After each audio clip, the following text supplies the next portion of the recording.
परेशानों में साथ है, न छोड़ेगा न छोड़ेगा न छोड़ेगा न छोड़ेगा, अकेला कभी न छोड़ेगा, न छोड़ेगा न छोड़ेगा न छोड़ेगा न छोड़ेगा, अकेला कभी न छोड़ेगा, कभी नहीं कभी नहीं कभी नहीं कभी नहीं छोड़ेगा, वो कभी नहीं कभी नहीं कभी नहीं कभी नहीं छोड़ेगा, वो कभी नहीं कभी नहीं कभी नहीं कभी नहीं छोड़ेगा।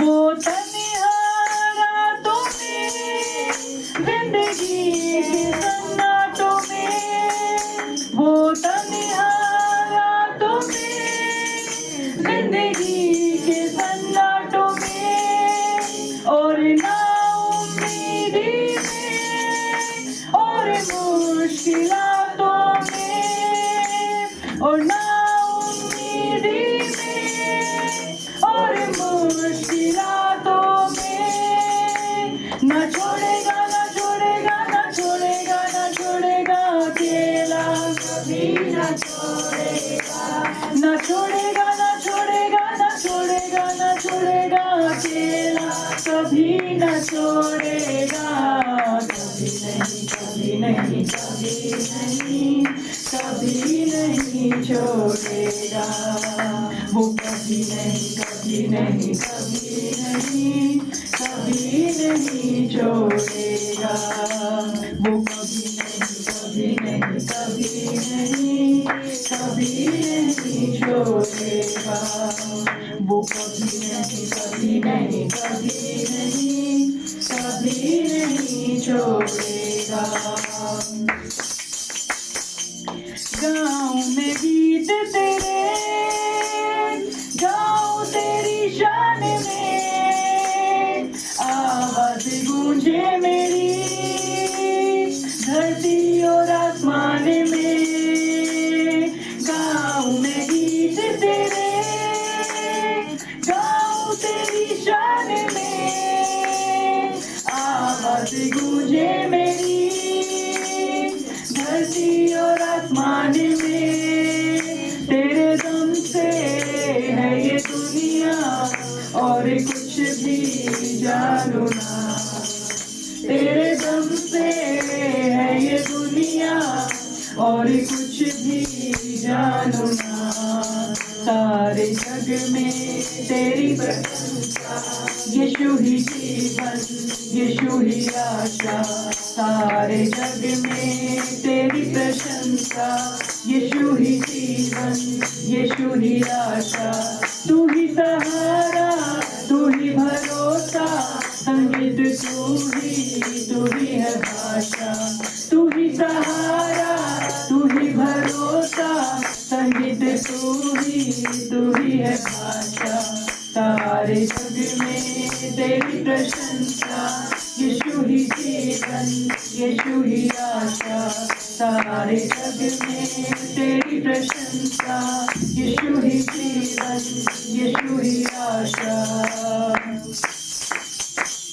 चारों तरफ है मेरे तेरी प्रशंसा का गाना, तू मुझको यहाँ लाया, यही है मेरा ठिकाना, चारों तरफ है मेरे तेरी प्रशंसा का गाना, तू मुझको यहाँ लाया, यही है मेरा ठिकाना, यीशु तेरे वचनों से भर जाए जीवन मेरा, यीशु तेरे वचनों से भर जाए जीवन मेरा, सारे जग में तेरी प्रशंसा, यीशु ही जीवन यीशु ही आशा, सारे जग में तेरी प्रशंसा, यीशु ही जीवन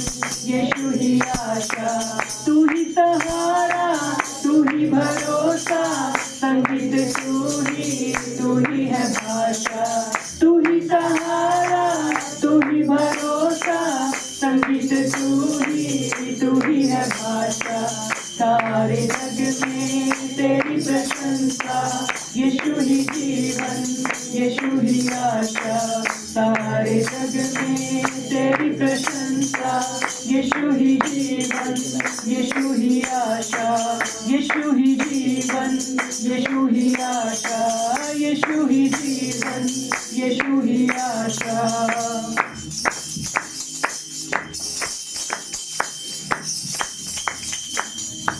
आज का दिन यहोवा ने बनाया है, हम इसमें आनंदित हो, आनंदित हो।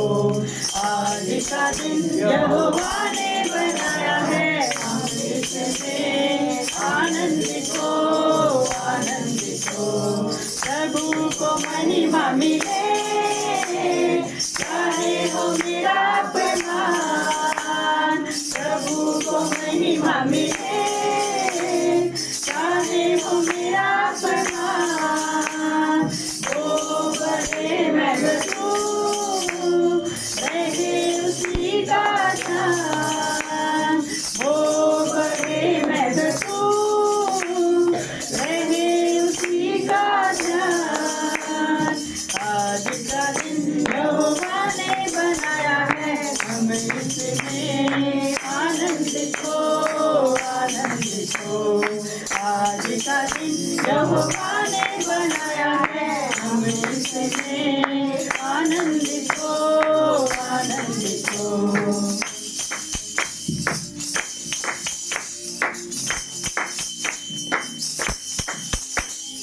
आता हूँ तेरे पास, मुझको है तुझसे आस, आता हूँ तेरे पास, मुझको है तुझसे आस।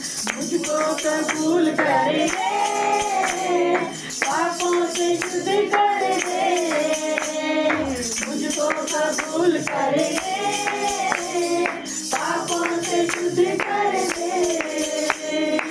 आज का दिन यहोवा ने बनाया है, हम इसमें आनंदित हो, आनंदित हो। आज का दिन यहोवा ने बनाया है, हम इसमें आनंदित हो, आनंदित हो।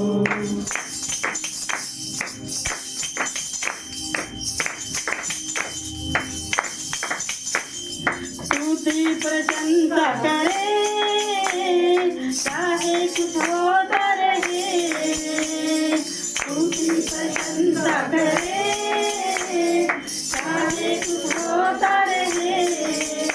इसको हम गाते रहे, चाहे जहाँ भी रहे, इसको हम गाते रहे, चाहे जहाँ भी रहे। आज का दिन यहोवा ने बनाया है, हम इसमें आनंदित हो, आनंदित हो। आज का दिन यहोवा ने बनाया है, हम इसमें आनंदित हो, आनंदित हो। आज का दिन यहोवा ने बनाया है, हम इसमें आनंदित हो, आनंदित हो, आनंदित हो, आनंदित हो, आनंदित हो, आनंदित हो। यीशु मसीह धन्यवाद, जो आप हमें अपने मार्ग पर ले चलते हैं, सत्य में ले चलते हैं, सब प्रकार के झूठ से हमें छुड़ाते हैं, आजाद करते हैं। आज हम आपसे मांगते हैं, आपका प्यार हमें बसने दीजिए। हमारे मन सोच समझ में आपके प्रेम और आपके सत्य के द्वारा ही विचार आए, अन्य सब विचार धुल जाएं आपके रंग से, और हम शुद्ध और पवित्र ठहरें। जैसे आप चाहते हैं वैसे हो जाए, आपकी आशीषों से भर जाए, एक महिमा वाला जीवन जिए। धन्यवाद, आपने ऐसा कर दिया है, मैं यकीन करता हूं। और वो खुद की महिमा नहीं प्रभु, आपकी महिमा में हम जिए। आपके लहू में सील सुरक्षित करें, और वचन के द्वारा अपनी आत्मा से आज हमें भरे, यीशु मसीह के नाम से आमीन। अभी को जय मसीह की। मेरा नाम आशा है और मेरी गवाही अभी क्रिसमस वाले दिन की है। उस दिन क्रिसमस के दिन मैं ठीक थी, पर शाम तक मेरे को जब घर जाना था तो मेरे पैरों में बहुत तेज़ दर्द हो गया और इतना तेज़ दर्द था कि मेरे को घर भी लेना बड़ा भारी हो रहा था। पैरों में इतना तेज़ दर्द हो गया और फिर भी घर जाके भी मैं मतलब चलती रही, थोड़ी देर बैठ जाती थी, थोड़ी देर चलती थी, थोड़ी देर बैठ जाती थी, इतना तेज़ दर्द था। और अगले दिन मुझे फिर गेहूँ की सेवा मिली हुई है तो गेहूँ को भी करने आना था। और मैं जब लेटी तब मेरे को टेंशन हुई, मैं कैसे जाऊँ, सुबह मैं कैसे जाऊँगी। पर मैंने फिर भी प्रभु के ऊपर छोड़ा। प्रभु से मैंने प्रार्थना की कि प्रभु आप कर सकते हो, मेरे में तो बिल्कुल भी ताकत नहीं है। और फिर रात को मैं जब 2 बजे उठी तब तक भी मेरे पैरों में दर्द था। और फिर मैंने रात को ही बोला, प्रभु सुबह मेरे को सेवा करने जाना है और दर्द है मेरे को, मैं इस दर्द को स्वीकार नहीं करती। मैं ये कह के लेट गई। जब मैं सुबह उठी, प्रभु यीशु मसीह का धन्यवाद कि मैं प्रभु यीशु मसीह ने मुझे पूर्ण रूप से चंगाई दी और मैं अपनी जो मेरे को सेवा मिली थी मैं उसको भी कर पाई। प्रभु यीशु मसीह का बहुत बहुत धन्यवाद। और मेरी एक गवाही है पिछले संडे की। पिछले संडे को हमें किसी के घर जाना था और तो वहाँ पे ऐसा ही था, व्यवस्था अलग थी, सारी चीज़ें अलग थी और मेरे को भी जाना था, मेरे हस्बैंड को भी जाना था। तो मैंने प्रार्थना की, प्रभु जो भी उनका हवन वगैरह हो तो उसमें मेरे हस्बैंड ना बैठे, क्योंकि मैं अपने आप को तो बिल्कुल मना कर देती हूँ किसी को, मेरे को इतना वो नहीं लगता। पर वो कई बार समाज की वजह से वो बैठ जाते हैं, पर मुझे नहीं पता आप बैठते हैं नहीं बैठते। पर मेरे को ये था कि प्रभु मेरे हस्बैंड वहाँ पे ना बैठने पाए। और प्रभु यीशु मसीह का धन्यवाद है, यीशु मसीह नाम की व्यवस्था में जब हम चलते हैं तो वो सारे, मैंने देखा कि सारे रास्ते इसी तरीके से बनाते चलेगी व्यवस्था। और जब हम वहाँ पहुँचे, जब वो हवन खत्म हो चुका था, हम पहुँचे जब वो हवन खत्म हो चुका था, और प्रभु यीशु मसीह का धन्यवाद है कि हमें उसमें मेरे हस्बैंड को भी नहीं बैठना पड़ा, ना हमें बैठना पड़ा। और हर चीज़ मैंने वहाँ देखी कि जब मेरी जिस गाड़ी में हम जा रहे थे तो उस गाड़ी में सारे मतलब अन्य जाति थे और मैं और मेरे हस्बैंड ही थे विश्वासी बस। और मैंने पहले बोला, प्रभु फालतू की बात को मैं नो बोलती हूँ, मेरे को नहीं सुननी और ना मेरे को करनी है, ना मेरे को किसी के हाँ नाम का जवाब देना। और प्रभु यीशु मसीह का धन्यवाद कि जब हम प्रभु को पुकारते हैं तो प्रभु वहाँ पे जब अवेलेबल होते तो हमें दिखता है। तो व्यवस्था ने क्या किया, सारी व्यवस्थाओं को चुप किया। वहाँ पे पूरे रास्ते 2-2.5 घंटे का रास्ता था, फालतू की बकवास हुई ही नहीं। मैं नए भाषा में प्रार्थना करती गई और आराम से आई। और जो लोग हमें लगते थे ना कि ये तो चुप होएंगे नहीं, प्रभु ने उनको भी चुप किया, आराम से गए और ना कभी फालतू की बकवास हुई। प्रभु यीशु मसीह का धन्यवाद कि हम जैसे हमारे प्रभु ने इच्छा रखते हैं हम वैसे प्रभु हमारे मनों को जानता है। प्रभु यीशु मसीह ने हमें वहाँ से निकालता है। प्रभु यीशु मसीह का बहुत बहुत धन्यवाद। जय मसीह। सभी को जय मसीह की। मेरा नाम सुरजीत है, मैं बाबोली से आती हूँ और मेरी गवाही भी अभी इसी हफ्ते के पिछले हफ्ते की जो हमारी क्रिसमस को लेकर प्रैक्टिस चल रही थी। और हम तो पहले मतलब ये जब सिस्टर ने बोला नहीं हमसे कि भैया आपको ये डांस वगैरह करना, और हमने सोचा कि प्रभु जी हम डांस हमको नहीं करना, हम तो पहले बहुत कुछ पहले ही छोड़ चुके हैं ये चीज़ें और हम तो यही घर का काम बस उसमें उलझे रहते हैं। और फिर भी हमने स्वीकार किया इस बात को, तो हम प्रैक्टिस में आते रहे और प्रैक्टिस भी करते रहे और अपने समय को देते रहे प्रभु के तक, हम प्रभु के लिए हम कर पाए। और प्रभु से हमने प्रार्थना की और इस चीज़ को भी हम कर पाए। और मैं सिस्टर जी का भी बहुत बहुत धन्यवाद करती हूँ कि उन्होंने हमारे ही आप भी बंधाया और हौसला भी किया और हमें प्रैक्टिस भी कराई। प्रभु ने और भी आशीष दे और भी आगे बढ़ाए। प्रभु यीशु मसीह का धन्यवाद। और जो हम मतलब हमारे पास ऐसा कुछ भी इंतजाम नहीं था कि जो हमें साड़ी वगैरह जो ये चीज़ें डालनी थी, और प्रभु ने सभी चीज़ों का इंतजाम किया, अच्छे से किया। और प्रभु यीशु मसीह का ही धन्यवाद करते हैं, उसके अनुग्रह में ये सब होने का धन्यवाद। सभी को जय मसीह की। मेरा नाम सरोज है, मैं बापोली से। मेरी गवाही ये है कि मेरे भाई को 1 महीना पहले चोट लग गई थी बहुत ज़्यादा। गुंडों ने उसको पकड़ के पीट के और नदी में डाल दिया था, मार पीट करके वो बेहोश हो गया उधर। उसको नहीं पता कहाँ पड़ा है कहाँ नहीं। फिर भी प्रभु ने उसको होश दिया और पानी का ऐसा हाथ उसमें पानी में लगा, हाथ तो उसके मुंह पे पानी लग गया तो उसको होश आ गया। फिर वो कैसे भी करके प्रभु ने मतलब निकाला नदी में से। फिर वहाँ पे उसने फ़ोन ढूंढा अपना और घर पे फ़ोन किया और लोकेशन भी भेजी, और ऐसी हालत उसकी देखी तो कोई भी मतलब बोल नहीं सकता था कि बच जाएगा वो। फिर भी प्रभु ने उनको बचाया और आज वो ठीक है बिल्कुल। ऑपरेशन तो हुआ पर ठीक है, प्रभु ने उसकी जान बचाई। और पास्टर जी से भी मैंने प्रार्थना करवाई थी कि ठीक हो जाए भैया, तो वो अब बिल्कुल ठीक है। और फिर मेरे हस्बैंड को भी चोट लग गई थी, मेरे को लग नहीं रहा था कि इतनी जल्दी वो ठीक हो जाएंगे, फिर भी प्रभु ने उनको ठीक भी कर दिया 15 दिन में, और ड्यूटी पे भी भेज दिया। प्रभु का मैं बहुत बहुत धन्यवाद करती हूँ, पास्टर जी का भी बहुत बहुत धन्यवाद कि उन्होंने इतनी मुश्किलों से मुझे निकाला। 2 महीने तक मेरे को टाइम नहीं लगा, मैं यही कह रही थी प्रभु मुझे निकालो निकालो, मेरे को चर्च में जाना। प्रभु ने फिर मेरी सुनी, 15 दिन में ही उनको चंगा भी किया और ठीक करके ड्यूटी पे भेजा। और परसों की भी मेरी गवाही है, मेरे को बहुत ज़्यादा दर्द हो रहा था पूरे शरीर में, काम नहीं करने का मन कर रहा था, फिर भी मैं बोलती रही प्रभु आप चंगा करो आप चंगा करो। रात ही हो गई फिर भी इतना दर्द होता रहा, फिर मैं प्रेयर करने मेरे से बैठा नहीं गया, मैं लेट गई। मैं कहा प्रभु मेरी हिम्मत नहीं है। फिर भी प्रभु ने अगले दिन मेरे को, कल से मेरे को कोई दर्द ही नहीं है। इतना प्रभु का धन्यवाद है। प्रभु का बहुत बहुत धन्यवाद। सभी को जय मसीह। सभी को जय मसीह की। मेरी गवाही बुधवार की है। यहाँ पे हमें कुछ काम मिला था और जब मैं काम कर रही थी तो पता नहीं अचानक से एकदम से जोर से मेरी कमर में दर्द हुआ। हम ईंटें धो रहे थे तो जब मैं बस प्रभु को पुकार रही थी और मेरे से ना खड़ा नहीं हुआ गया, मैं जैसे कोटी हुई तो ऐसे कैसे रह गई और मैं कर रही थी। तो जैसे मैंने प्रभु को पुकारा तो एकदम से ना, जैसे विशाल भी मेरे साथ ही काम कर रहा था, वो एकदम से वो आके बोला कि आप ये काम कर लो और मैं ये करता हूँ। तो मैंने मतलब इतना धन्यवाद, वहाँ पे धन्यवाद ही निकला कि प्रभु ने तुरंत मेरी उस जो मैं दर्द में थी उस समय मेरी सुन ली, और जैसे ही मैं खड़ी हुई तो कुछ देर बाद मेरे को आराम मिला। और ऐसे ही मतलब लगातार चल रहा था वो दर्द। और जैसे मैं सेवा भी कर रही थी तो मैं प्रार्थना ये कर रही थी कि प्रभु जी मैं कर पाऊँ, और फिर प्रभु ने वो सारा काम मेरे से करवा दिया, सारी सेवाएं मैं अच्छे से कर पाई और फिर धीरे धीरे मेरा वो दर्द भी चला गया। तो प्रभु यीशु मसीह का धन्यवाद, मेरे को दर्द से राहत मिली। और एक गवाही मेरी पिछले संडे की है। तो जैसे लाइट कुछ दिनों से आ नहीं रही थी और हमारी टंकी में पानी भी ख़त्म हो गया, और संडे को मीटिंग थी तो मैं शाम को ये बोल रही प्रभु जी ना तो पानी और ना ही लाइट आ रही है। तो फिर उस दिन मैं बोली कि प्रभु जी सुबह लाइट आनी चाहिए और पानी भी। तो सुबह लाइट भी आई मिली और वो अब तक मतलब ठीक भी चल रही है और पानी हमारा भर गया और हमें इस समय से प्रभु मीटिंग में भी ले गया। सभी को जय मसीह।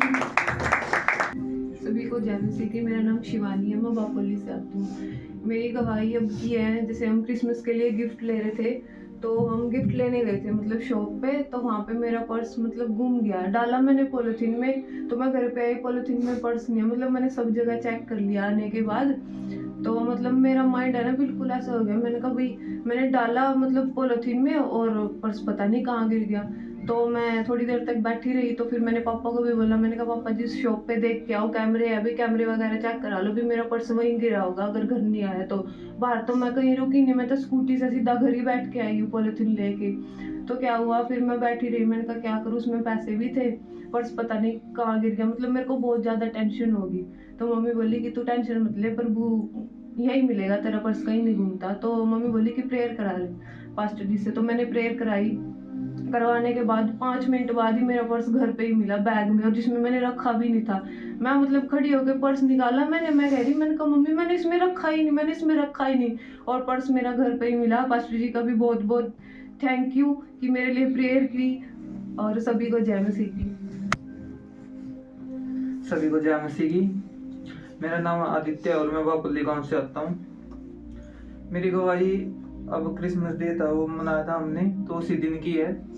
तो जैसे कि हम यहाँ से गए घर पे और शाम को है ना मैं शूज़ डाल के बाहर निकलने लगा तो एकदम से पैर में बहुत ज़्यादा दर्द हो गया, चलने की हिम्मत नहीं हुई। मेरे को लगा कि ऐसे सर्दी की वजह से हो गया होगा, तो मैं चल फिर के फिर चला गया। अपने फ्रेंड के घर पे बैठे हुए थे हम, तो उनकी मम्मी बोली भाई क्या हुआ बेटा।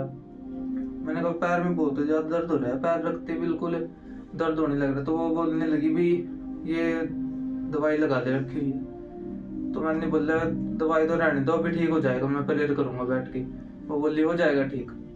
तो मैंने प्रभु से प्रेयर की वहीं पे बैठे बैठे उनके सामने, और थोड़ी देर बाद जाके बैठ गया मैं। तो पता नहीं कैसे मतलब ठीक हुआ मेरा ना 90% दर्द ठीक हो गया उसी वक्त। और अगले दिन सुबह उठा तो 2% था, फिर नहा धो के रेडियो बिल्कुल खत्म हो गया। अब बिल्कुल ठीक है, कोई दवाई नहीं लगाई, ना ही कोई मालिश की इस पे मैंने। प्रभु यीशु मसीह का बहुत बहुत धन्यवाद है इसमें। सभी को जय मसीह की। बाहर कहीं किसी प्रोग्राम में, किसी फंक्शन में, शादी में या कहीं भी जाते थे तो वहाँ लोगों के अंदर ना एक जो जिनके घर पे प्रोग्राम होता था उनके अंदर ना एक बेचैनी देखता था। कैसी बेचैनी? एक हड़बड़ाहट, एक जल्दबाजी, एक बेचैनी, हाय हो ऐसा, हाय ये कैसे होगा, हाय वो कैसे होगा। ठीक है। फिर हमारे यहाँ पे जब कभी प्रोग्राम्स होते थे चर्च में, कोई भी प्रोग्राम हो गया छोटा है बड़ा, तो वही बेचैनी मैं खुद में देखता था। हाँ ये कैसे होगा, वो कैसे हो, जल्दबाजी सी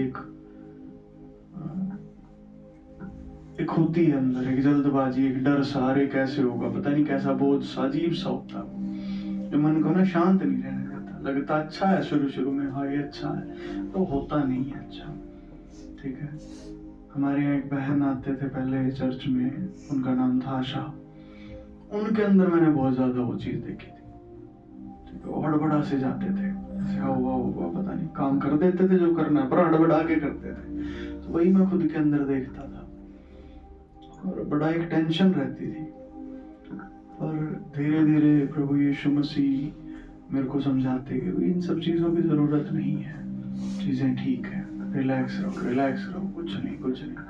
और अब जो प्रोग्राम्स हुए कलीसिया में पिछले दिनों, तो मैंने देखा उनमें मेरे अंदर कोई ऐसी हड़बड़ाहट नहीं थी, कोई डर नहीं था, कोई घबराहट सी नहीं थी, कोई इस तरह की चीज नहीं थी, अरे ये कैसे होगा, वो कैसे होगा।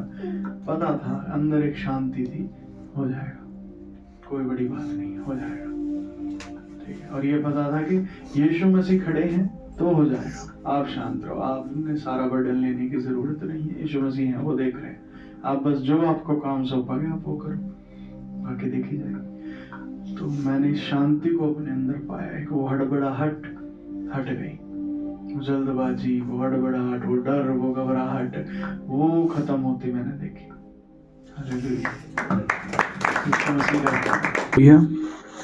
हालेलुया।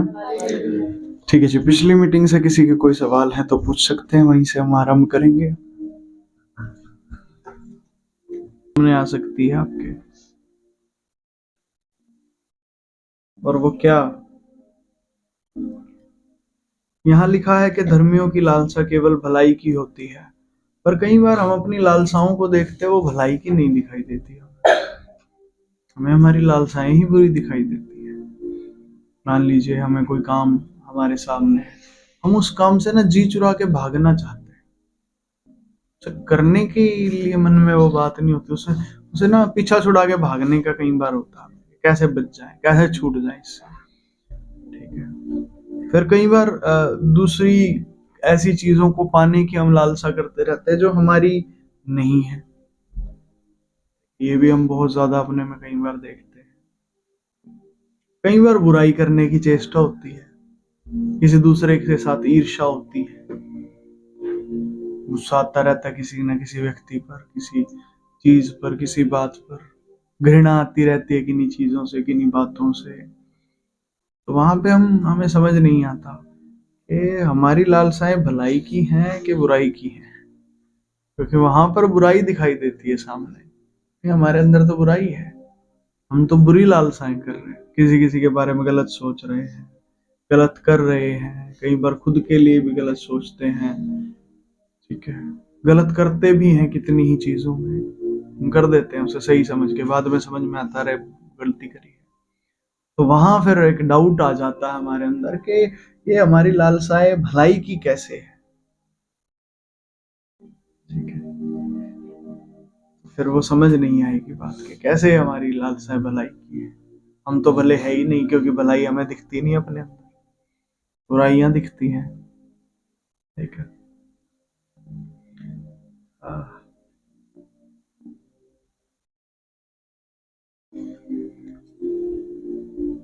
एक्चुअली आपको कुछ मैं बताना चाहता हूँ। यहाँ दो बातें हैं जिनको समझना जरूरी है। पहली बात, हमें भलाई और बुराई की परख नहीं है अभी। पहली बात को समझिए, क्या हमें अभी भलाई और बुराई की परख नहीं, हमें नहीं पता भलाई चल रही है या बुराई चल रही है, हमें पहचान नहीं है उसकी। पास्टर जी ये आप क्यों कह रहे हो? पता है इतना तो हमें, इतने भी दम नहीं है हम। पवित्र शास्त्र बाइबल जब आपको बताएगा शायद आप तब अच्छे से समझेंगे। निकाले सबोपदेशक की पुस्तक 9 अध्याय,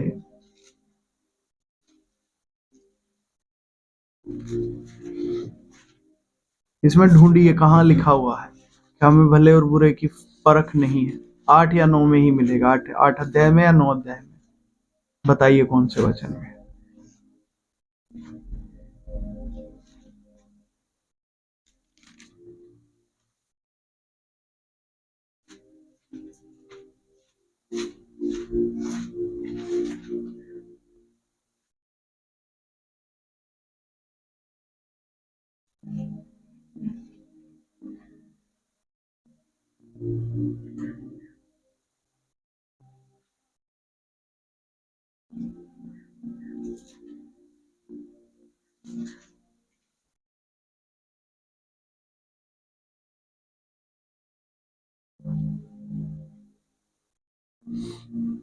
है बाकी 7 का 20 पढ़े।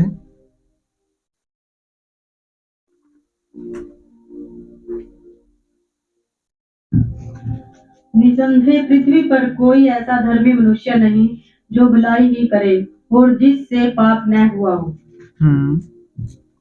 और 22, क्योंकि तू आप जानता है कि तूने भी बहुत बार दूसरों को शाप दिया है। देखिए क्या लिखा है यहाँ पे। यहाँ लिखा है, निसंदेह पृथ्वी पर ऐसा कोई धर्मी मनुष्य नहीं जो भलाई ही करे और जिससे पाप ना हो। ये सच है भाई, ये बात जो है, जो सब उपदेशक कह रहे हैं, ये बात सही है। एक ऐसा कोई मनुष्य नहीं जो हमेशा भलाई ही करे, पाप ना हुआ हो जिससे। और फिर लिखा है कि तू आप जानता है कि तूने बहुत बार दूसरों को शाप दिया। शाप देना एक अपराध है, दूसरों को बुरा भला कहना ये अपराध है, ये पाप है, ठीक है। और आपने दिया है, कभी गुस्से में, कभी क्रोध में, कभी जलन में, कभी हंसी मजाक में, ठीक है। हम गालियां देते हैं, पता वो गालियां क्या, वो श्राप है। कभी कभी गुस्से में देते हैं, कभी कभी तो खुशी में, हंसी मजाक में गालियां देते रहते हैं एक दूसरे को, श्राप है ये।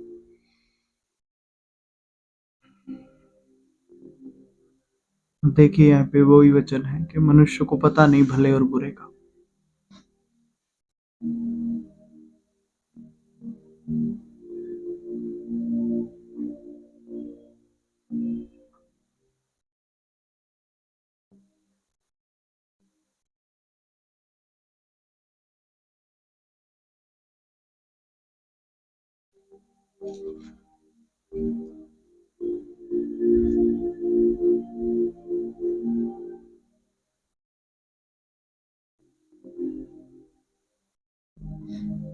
ये मिल गया 9 अध्याय उसका 1 वचन में। पढ़ देखो 1 वचन, 9 अध्याय 1 वचन।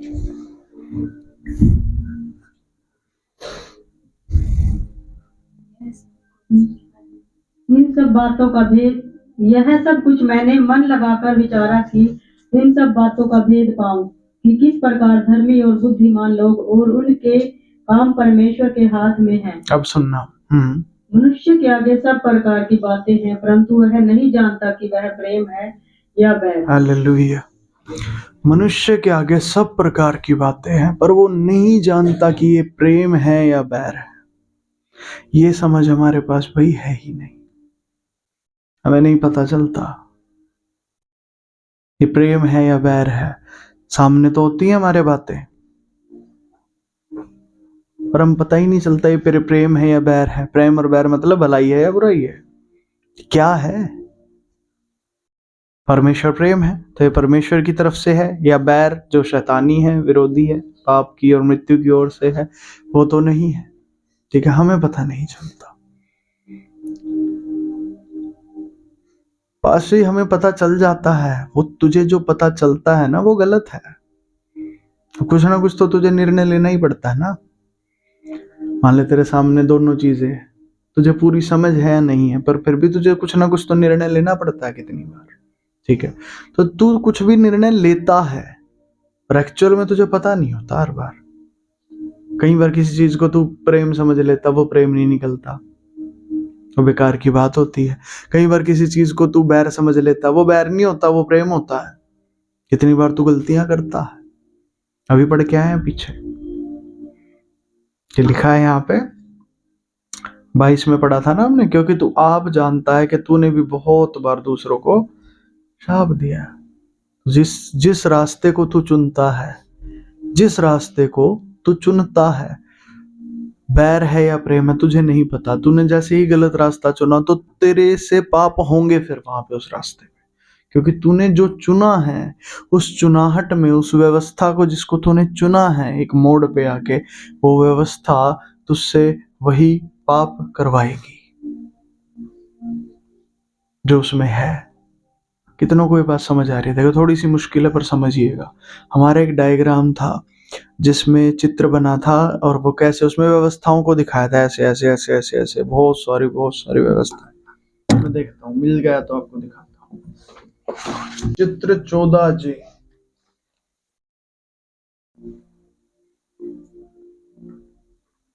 इसमें बहुत सारी लाइनें हैं, अलग अलग कलर के, अलग अलग कलर के। ठीक है, इसमें आप देख सकते हैं जो ये लाइनें दिखा रखे हैं यहाँ पे अलग अलग कलर की, ये व्यवस्थाएं हैं, और ये आपस में ऐसे ऐसे ऐसे ऐसे ऐसे ऐसे उलझी हुई है एक दूसरे के साथ। ठीक है, मान लीजिए किसी मनुष्य ने यहाँ से चलना शुरू किया, इसमें ये काली वाले रोड पे, यहाँ से आया, अब यहाँ ये दूसरा रोड आ गया। अब यहाँ पे उसको चुनना पड़ता है, उसको पहचान करनी पड़ती है कि मेरा रास्ता ये सीधा ही जाने का था, मुझे यहाँ मुड़ना है, मुझे यहाँ मुड़ना है, या यहाँ से मुड़ के नीली वाली लाइन पे मुड़ जाना। दिखाई दे रहा है वहां तक सभी को? ठीक है, उसे नहीं पता होता कि उसके सामने जो है वो बैर है या प्रेम है, उसे नहीं पता। अब वो भाई जी कहीं भी मुड़ जाते हैं। मान लो यहाँ मुड़ गए, अब ये रास्ता बदल गया उनका, यहाँ मुड़े, यहाँ से चले, अब यहाँ आए, ये नीली वाली रोड फिर काट रही है यहाँ पे रेड वाली को। अब इसको फिर नहीं पता मैं कहाँ जाऊं, क्या करूं।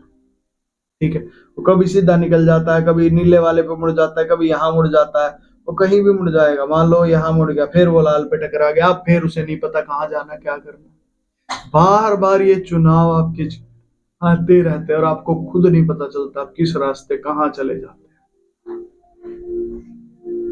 समझ आ रहा है? हालेलुया। पास्टर जी मान लो हमने स्कूल में एडमिशन लिया, 5वीं क्लास में हम पढ़ रहे हैं, हमें पता है अगली बार पास होकर 6ठी में जाना है, फिर पता है 6ठी से 7वीं में जाना, हमारे पास तो रास्ता है। ये जो रास्ता आपको पता है ये एक्चुअली स्वर्गीय नहीं है। 5वीं 6ठी में, 6ठी 7वीं में, फिर 12वीं में, फिर पास हो गए, फिर शादी कर ली, फिर बच्चे पाल लिए, और फिर कब्र में जाके सो गए। ये मृत्यु का रास्ता है। इसमें कहीं जिक्र नहीं परमेश्वर का, कहीं परम प्रधान तक पहुंचने की बात नहीं आती है। तो ये जीवन का मार्ग नहीं है। समझ आ रहा है आपको? कुछ के नहीं। मैं जो बात कर रहा हूँ जीवन के मार्ग को खोजने की बात कर रहा हूँ। बस ही उसकी जरूरत क्या है हमें जीवन के मार्ग की? हमें तो हमारे करियर सेट चाहिए, बस पढ़ लिख जाए, बच्चे अपने पैरों पर खड़े हो जाए, कामयाब हो जाए, भाई यही चाहिए। बाइबल, पवित्र शास्त्र बाइबल कहता है यदि तुम मसीह में आकर भी तुम्हारी सोच और समझ यहीं तक है तो तुम बहुत अभागे हो। अगर बस यहीं तक तुम्हारे सोच समझ विचार है ना, बस सेट हो जाए जी जीवन, बहुत अभागे हो तुम।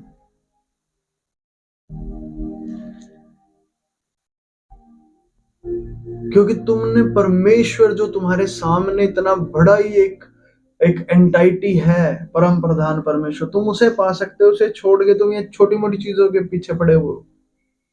बस ये हमारा लेवल, हमारी औकात ना इतनी ज्यादा है नहीं, इतनी हैसियत है नहीं हमारी कि हम इतने बड़े परमेश्वर के बारे में सोचे। हमें तो हमारा पेट भर जाए हमारे लिए बहुत है। हमारे ये तो भरे, एक बार ये चीज तो सेटल हो हमारी, फिर ढूंढ लेंगे परमेश्वर को, तो कभी नहीं ढूंढ पाएगा। बस ही फिर भूखे पेट थोड़ी परमेश्वर मिलेगा, पहले कुछ खाने पीने को चाहिए, अपना सेटलमेंट तो हो कुछ, तब तो परमेश्वर की खोज करेंगे। यही तो मैं तुझे बताना चाहता हूँ। ये रास्ता बैर है, ये प्रेम का रास्ता नहीं, ये परमेश्वर का मार्ग नहीं, ये शैतानी है, ये उलझाएगा तुझे। मतलब बस मतलब ये दुष्टता का रास्ता है, ये मृत्यु है, ये भ्रमित कर रहा है तुझे कि पहले तो अपने पेट की तो कर ले, पहले सेटल तो हो जा, फिर जाके कर लियो आराम से परमेश्वर की खोज। ये तो हम जिन संस्कारों से निकले वहां पे होता है ये सब, कि भी पहले बालक अवस्था है, फिर आपकी युवा अवस्था है, फिर आपका वैवाहिक जीवन है, फिर आपकी वृद्ध अवस्था है। तो वहां होते हैं ये सब चीजें, कि बुढ़ापे में जाके करना ज्ञान ग्रंथों को फिर पढ़ना जाके, ये तो वहां होता है। बादशाह मसीह में क्या होता है फिर? यही तो आपको बताया जा रहा है आज, वचन वचन आपको यही तो सिखाना और समझाना चाह रहा है। अब भटके हुए हैं बेटे, अगर आप मसीह में आके भी इन्हीं चीजों में पड़े हुए हैं कि पहले ये हो जाए, पहले ये हो जाए, फिर जाके वो कर लेंगे, नहीं, ये कभी नहीं होगा। फर्शी कैसे? आप देख सकते हैं आपके संस्कारों में, जो आपके आपसे पहले यहाँ पे उन्हीं संस्कारों में चल रहे हैं जो लोग, उनको उनका जीवन आप देख सकते हैं। फिर जानने वाले एक व्यक्ति थे, मेरे रिश्ते में ही लगते थे, रिश्ता नहीं बताऊंगा, पर आपको बताता हूँ, ठीक है? ये क्या चल रहा है देखिए।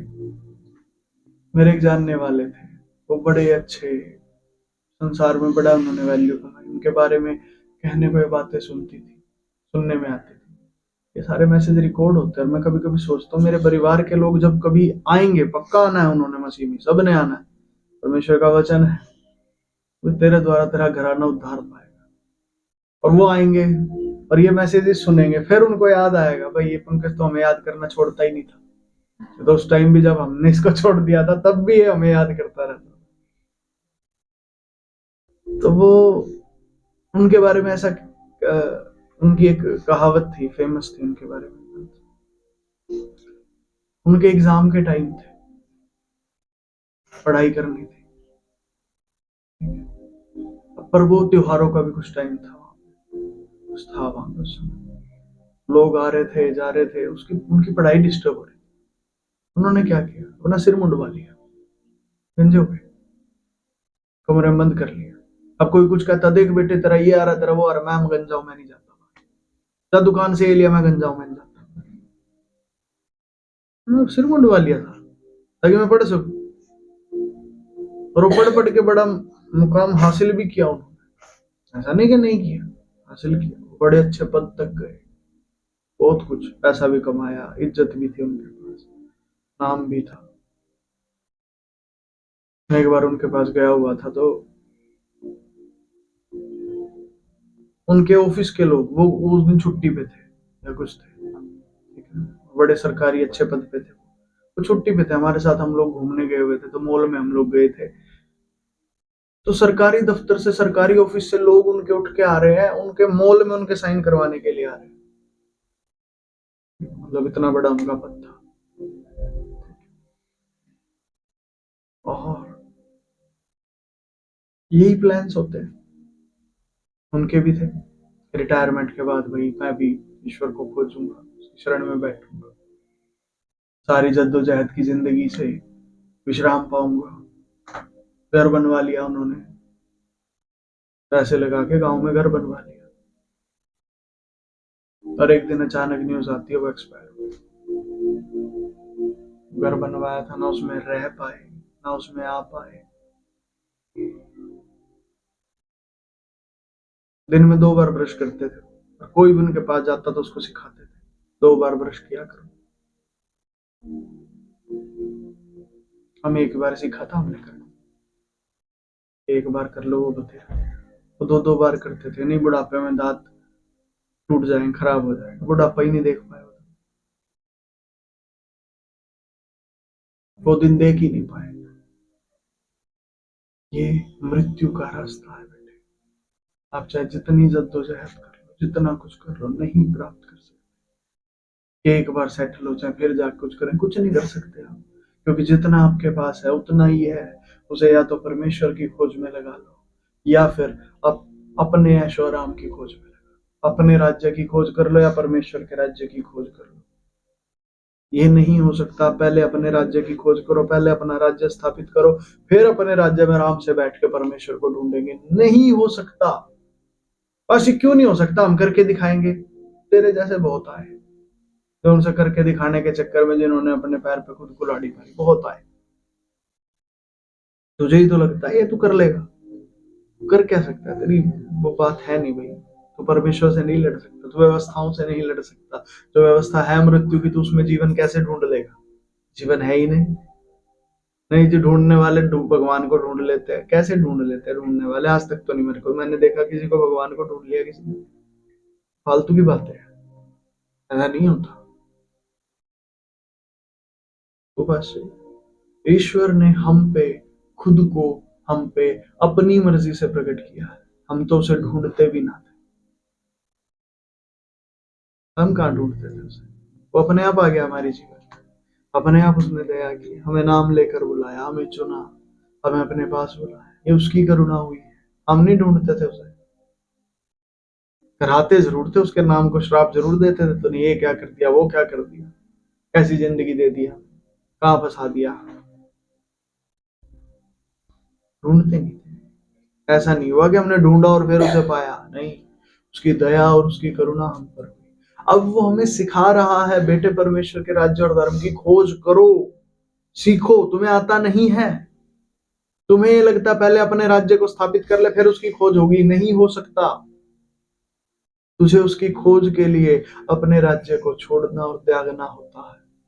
छोड़ दे अपने राज्य को। क्या करना है क्या नहीं करना, तुझे छोड़ना होगा। तू कामयाब है तब भी छोड़ना होगा, तू नाकामयाब है तुझे तब भी छोड़ना होगा। नाकामयाब होकर जब तू छोड़ता है, तुझे ये लगता है अरे मेरे पास तो कुछ था नहीं इसलिए मैं वहां से छोड़ के आ गया। ऐसा नहीं है। छोड़ना मतलब छोड़ना। तू कामयाब है नाकामयाब, इससे फर्क नहीं पड़ेगा, क्योंकि तेरी कामयाबी परमेश्वर को के पास तुझे नहीं ले जा सकती, तेरी नाकामयाबी तुझे परमेश्वर के पास नहीं ले जा सकती। तो दोनों दशा बराबर है। परमेश्वर की खोज करने में तू कामयाब है तब भी वैसा ही है, तू नाकामयाब है तब भी वैसा ही है। तो अपनी कामयाबी और नाकामयाबी के पीछे ना भाग। छोड़ दे, ये शत्रु का जाल है। तो फर्स्ट दोनों को छोड़ और परमेश्वर के राज्य और धर्म की खोज कर। फर्स्ट नहीं आता एक काम कैसे करे? तेरे प्रभु ने तुझे बुला लिया ना, वो सिखाएगा भी करवाएगा। बस जब तक वो नहीं सिखाता तब तक तो अपने राज्य की खोज कर ले। शांत हो जा, कुछ ना कर, तू खाली बैठ। बस खाली बैठेंगे तो खाएंगे क्या, पिएंगे क्या, रहेंगे कहाँ? उसके लिए तेरे परमेश्वर जिसने तुझे चुना है पहले जान लिया था कि तू क्या खाएगा क्या पिएगा कहाँ रहेगा। पहले, तेरे से पहले। पास्टर जी ये बातें तो फिलोसफी की है, असल जिंदगी में ऐसा थोड़ी होता। असल जिंदगी में ऐसा होता। एक व्यक्ति था, उसका नाम था यूसुफ। कितने जानते हैं यूसुफ? जानते हैं? वो अपने पिता का बड़ा चहेता था। उसका पिता उससे बड़ा प्यार करता। और उसके जो बाकी के भाई थे ना, वो चिढ़ते थे इस बात से, अरे पिता का लाडला आ गया, ये आ गया वो आ गया। फिर एक दिन परमेश्वर ने उसे एक दर्शन दिखा दिया। उसने दिखाया कि वो अपने सारे भाइयों से ऊंचा, उसके सारे भाई उसके सामने झुक रहे। अब उसके जो भाई थे वो तगड़े थे, उससे सामर्थी थे। वो छोटा पिता का लाडला था। उसके भाइयों को दुनियादारी की भी समझती उसे नहीं थी। और जाके उनको बता रहा मेरा स्वप्न है, मैं तुम सब मेरे आगे झुकोगे, ये। परमेश्वर ने स्वप्न दिखाया। स्वप्न दिखाया मतलब बुलाहट दी परमेश्वर। आपको भी दी है। आपसे भी कभी ना कभी कोई ना कोई बात परमेश्वर ने की है। उससे भी की थी, एक ही बार की थी, एक ही बार।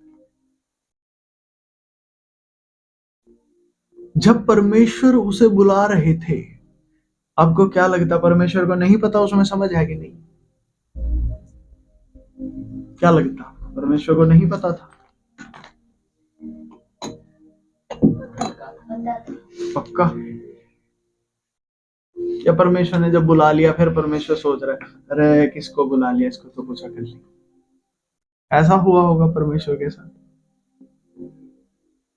लिखा है, शास्त्रों में लिखा है, परमेश्वर के पास ऐसी शक्ति है, वो चीजों को पहले से जानता है, वो भविष्य को भी देखना जानता है, वो वर्तमान को भी देखना जानता है। वो तो मनुष्य को देखने से पहले उसके हृदय को जांच लेता है, उसे तो पता अंदर तक क्या है इसके पास, कितना इसको आता है, कितना इसको नहीं आता, वो तो जानता है। तो क्या यूसुफ में नहीं जांचा होगा उसने? फिर उसको सौंपन दिया होगा ना। आपके जीवन में भी तो ऐसा ही होगा। उसे नहीं पता था कि आप किस लेवल के हैं, कितनी आपको समझ है, कितना आपको आता है, कितना आप जानते हैं, कितना आप नहीं जानते। पता था ना परमेश्वर को। यूसुफ के साथ भी ऐसा ही हो। और परमेश्वर को यह भी पता है कि उसे समझ नहीं है कैसे चीजों को रखते हैं। परमेश्वर ने पता क्या किया, उसे बुला लिया, आजा। अब जब उसे बुला लिया, उसके भाइयों ने क्या किया, अरे अच्छा ये हम पे राज करेगा, पकड़ के पीट दिया, मारने पे थे, मारने पे थे। इसको हम बताएंगे, ये हम पे राज करेगा, इसको समझ तो है नहीं दुनियादारी की क्या है क्या नहीं। उसके साथ बहुत बुरा किया। परमेश्वर फिर बीच में आ गए। क्यों? परमेश्वर ने बुलाया है तो जिम्मेदारी परमेश्वर की। उसके भाइयों ने उसे पीट दिया, परमेश्वर अपनी जिम्मेदारी निभाने आ गए। वो तो पिट गया, क्यों? उसको तो आता ही नहीं था ना कैसे दबाव बनाया जाता है अपने भाइयों पे, कैसे उनको काबू में किया जाता है कि उनके अंदर डर रहे। ऐसे ही मेरे को पकड़ के पीटे, उसे नहीं आता था, और ये बात परमेश्वर को पता थी। परमेश्वर ने फिर भी उसको बुलाया। फिर परमेश्वर अपना रोल निभाने आया। जब उसको मारने लगे, परमेश्वर उनको कहता है इसे गड्ढे में डाल दो, गड्ढे में डाल दिया। फिर एकदम से परमेश्वर ने उनके मन में डाल दिया, अरे गड्ढे से निकालो, इसे बेच दो, कुछ पैसे तो मिलेंगे। तो भेज दिया। तो इस भाई को नहीं पता गड्ढे में कैसे अपना पालन पोषण करना है, नहीं पता। परमेश्वर को पता है इसको कैसे निकालना है, क्या इसको खिलाना है, क्या पिलाना है, कैसे इसको रखना है। मिस्रियों के हाथ बेच दिया, बेच दिया। जिन्होंने खरीदा भाई खिलाए पिलाएंगे तो। ये बात परमेश्वर पहले से जानते, इसे नहीं आता कमाना और खाना, उसे उनके हाथों सौंप दिया। वहां उसको खाना पीना खिलाया। वहां से गया मिस्र में, गया मिस्र जाके उसको काम मिल गया, सेवक था वो किसी के घर में, वहां भी खाना पीना उसको मिलता था। सही जगह रखा उसको परमेश्वर ने। उसे नहीं आता था और ये परमेश्वर जानता। हालांकि उसे बुरा जरूर लग रहा होगा कि यार मैं अपने पिता के घर में कितने अच्छे से खाता पीता रहता था, अब मेरी क्या हालत। उसे लगता होगा, पक्का पक्का सोचता ही होगा, भाई मैं तो अच्छे से होता था और अब मैं कैसे रह रहा हूँ। उसे परमेश्वर का प्यार भी दिखता ही होगा कि कैसे परमेश्वर उसे लेके चल रहे हैं, कैसे उसको बिना उसे कुछ करना नहीं पड़ रहा, परमेश्वर फिर भी उसे खिला रहे हैं, पिला रहे हैं, सब कुछ कर रहे हैं, उसका ध्यान रख रहे हैं। वहां से बेच दिया गया, किसी के घर जाकर नौकर लग गया। अपने घर में मालिक था, इसका पिता अमीर आदमी था, याकूब का बेटा था, इजराइल का। इसका पिता बड़ा धनवान आदमी था। ऐसे ही नहीं था याकूब, बड़ा धनवान था, बहुत जमीनें थी इनके पास, सब कुछ बहुत था। वहां किसी के घर में जाके नौकर लगा हुआ है, नौकरों वाली जिंदगी। फिर वहां पे जिसके घर नौकर लगा था, परमेश्वर ने वहां उठाना शुरू किया, उसको नौकर से बड़ा अधिकारी बना दिया उस व्यक्ति ने अपने घर का। क्या था, मेरे बाद घर में तू ही हो, मेरी बीवी को छोड़ो और सारी चीजें तू मैनेज कर सकता है मेरे घर में, बस मेरी बीवी के ऊपर तेरा अधिकार नहीं चलेगा, सब नौकर चाकर जितने सब तेरे अधीन काम करेंगे। वहां उस लेवल पे पहुंच गया, परमेश्वर ने रखा उसे। धीरे धीरे परमेश्वर उसे सिखा रहे थे चीजों को संभालना, कंट्रोल करना, कैसे चीजों को संभालते हैं, कैसे लोगों को संभालते हैं, ये भी कर रहा है। सर वहां से भी कुछ गड़बड़ हो गई, वहां भी कुछ गड़बड़ हो गई। कोई टेस्ट हुआ इसका और टेस्ट में पास हो गया। पास होते ही काल कोठरी में जाके पड़ा, 2 साल वहां रहा। जेल में इसको रहना पड़ा। परमेश्वर को पता है ये जेल में, परमेश्वर को पता है इसे जेल में रहना नहीं आता, और परमेश्वर उसे जेल में भी रहना सिखा रहे हैं, उसे अकेले में भी रहना सिखा रहे हैं, उसे अकेले भी रख रहे हैं। आपके जीवन में भी कई बार ऐसे समय आते हैं जब लोग आपसे दूर कर दिए जाते हैं, आपके अपने आप से दूर हो जाते हैं। जब हम मसीह में चलते हैं तो ऐसा हो सकता है। आपको परमेश्वर अकेला चलना सिखाना चाहते हैं। बेटे सीखिए, मैं आपको कहता हूं, घबराइए नहीं, डरे नहीं। आपके जीवन में बुलाहट है तो वो पूरा होगी। आपका परमेश्वर पहले से जानता है यह परिस्थिति आपके ऊपर आने जा रही है। समझ पा रहे मेरी बात? फिर यूसुफ के साथ क्या हुआ? उसे एक दिन उठा दिया, और उठा के कहां पहुंचा दिया उसको? यूसुफ को उठाया और उठा के कहां पहुंचा दिया? यूसुफ को पहुंचा दिया गया राजा के सामने।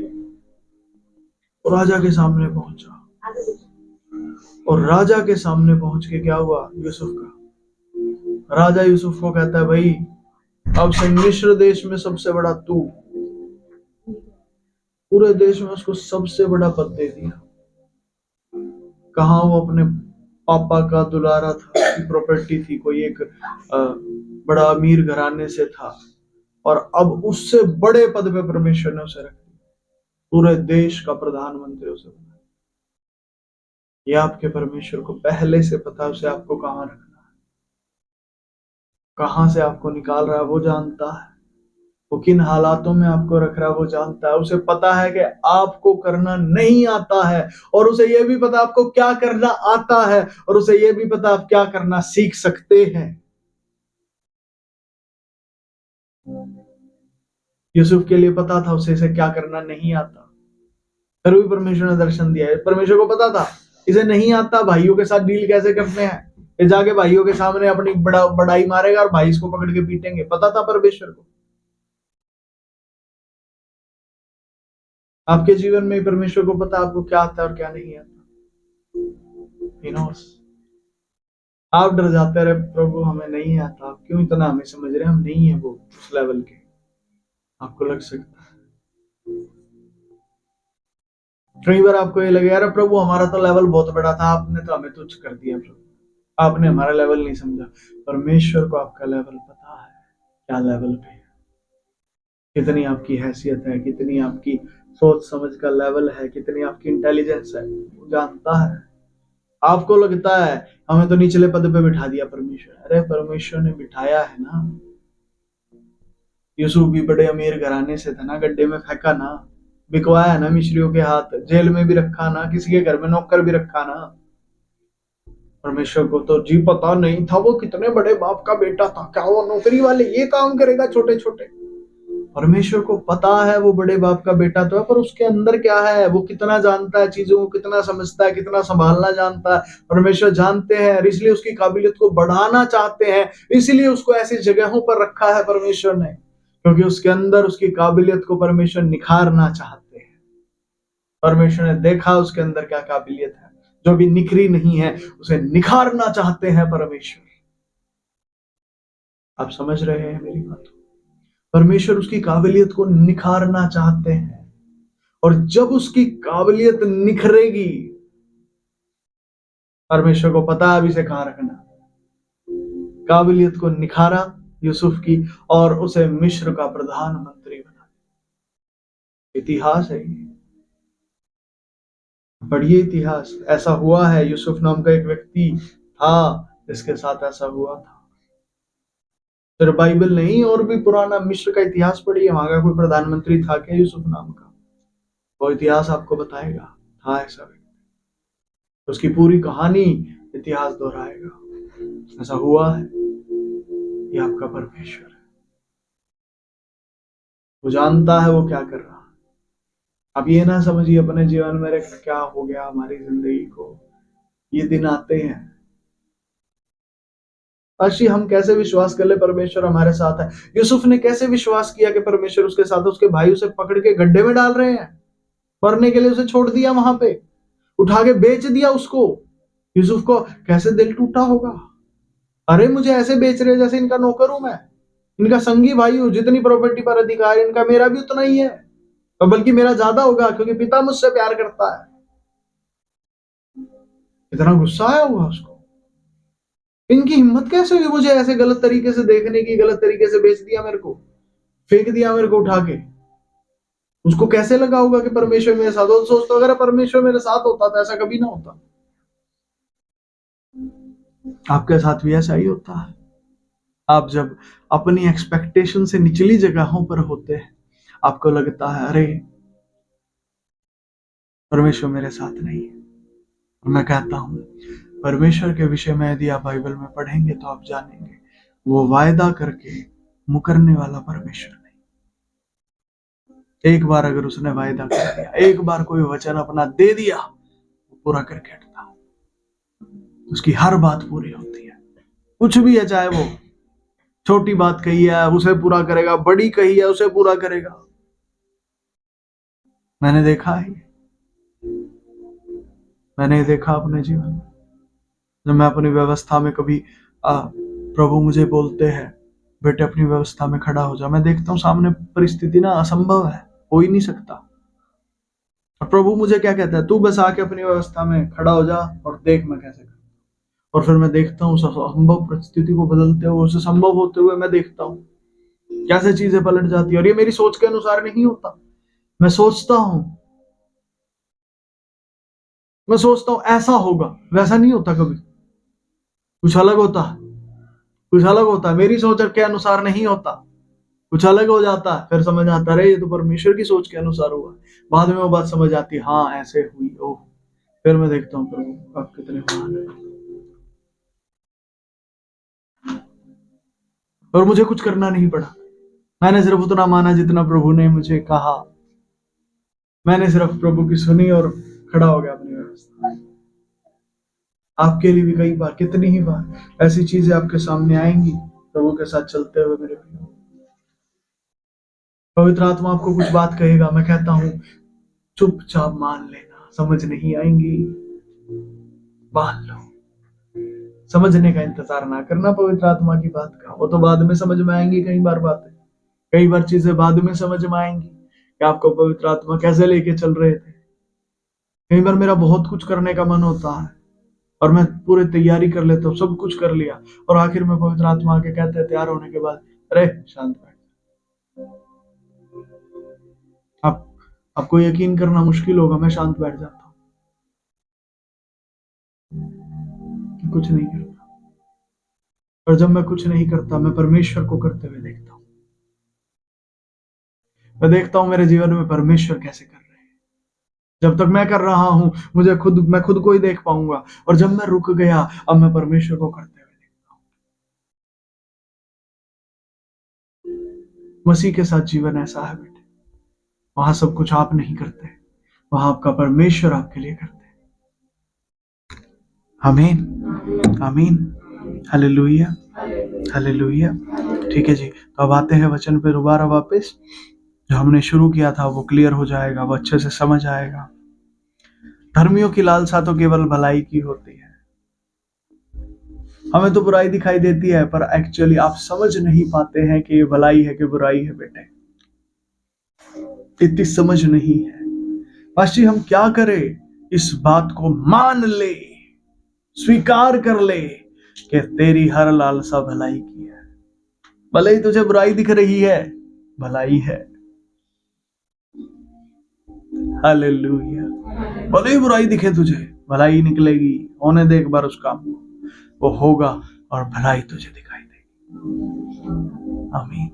बाद में पता चलेगा, अभी तो तेरा नजरिया चल रहा है, तुझे तो अभी परमेश्वर का नजरिया नहीं दिख रहा है, इसलिए तुझे वो बात बुराई की लग रही है। बुराई की है ही नहीं बेटे, बात ही भलाई की है। Hallelujah, hallelujah.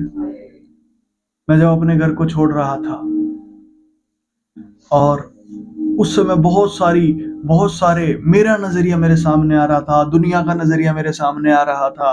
और वो नजरिया क्या था आप जानते हैं? ये मेरी गवाही है इसी बात को लेकर।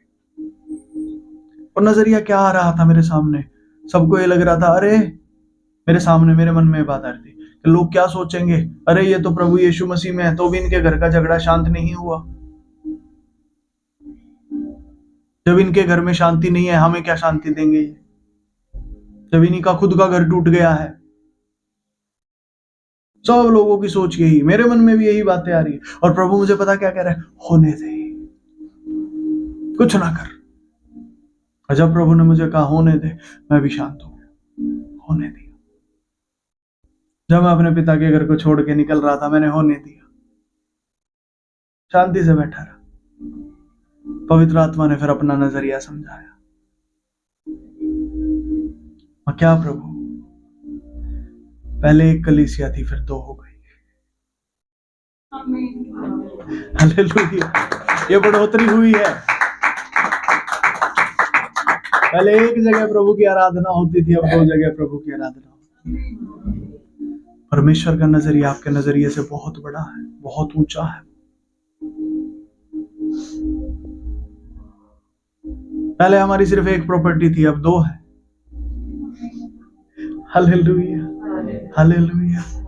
और उस समय ये बात बिल्कुल समझ नहीं आ रही थी। यूसुफ को भी ये बात समझ नहीं आ रही होगी, क्यों मेरे बाप के घर से मुझे निकाल दिया, क्यों मुझे बेच दिया, क्यों मुझे मिस्र देश में यहाँ पे गुलाम करके रख दिया। उसे ये नहीं पता, पहले सिर्फ तुम एक देश में अधिकारी थे, अब 2 देश तुम्हारे हैं। हालेलुया। मिस्र भी तो उनका ही हो गया। अकाल पड़ा, उसके बाद देखिए अकाल पड़ा, पूरी दुनिया भर में अकाल पड़ा, और इजराइल में कुछ खाने के लिए नहीं है।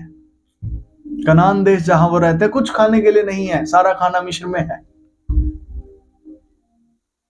अब उन्हें खाना चाहिए, कहां जाए? मिस्र में आ जाओ। और मिस्र में कोई उनकी क्यों सुधि लेगा? उनका बेटा बैठा आगे, सुधि तो ऐसे होगी। कुछ समझ आ रहा है?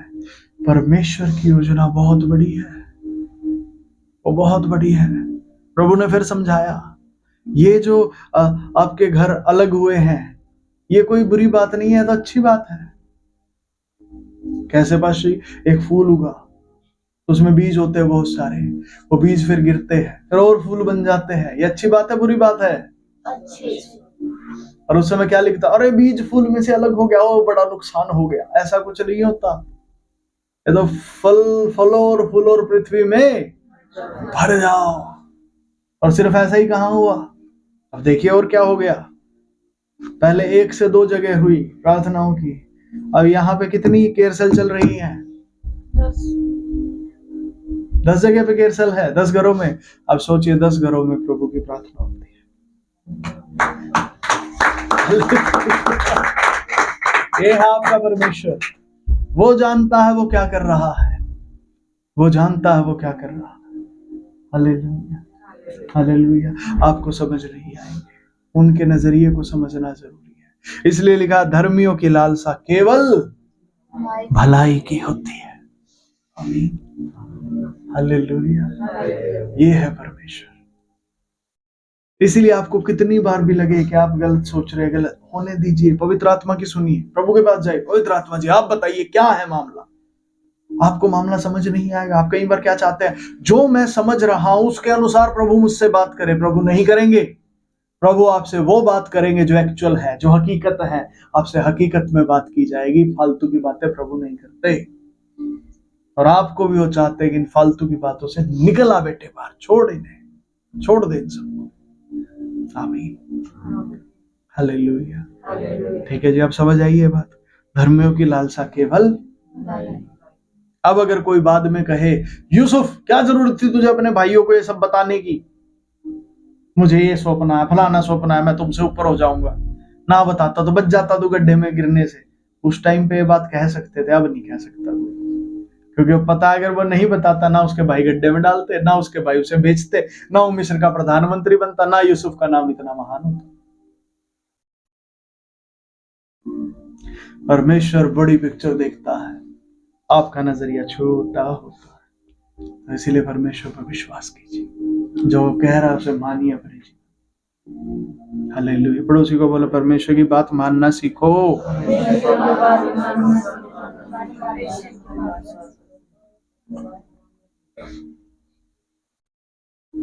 आपको दिखे ना दिखे उसकी मान लो, क्योंकि उसे दिख रहा है। वो जानता है क्या है, मामला क्या है, वो जानता है।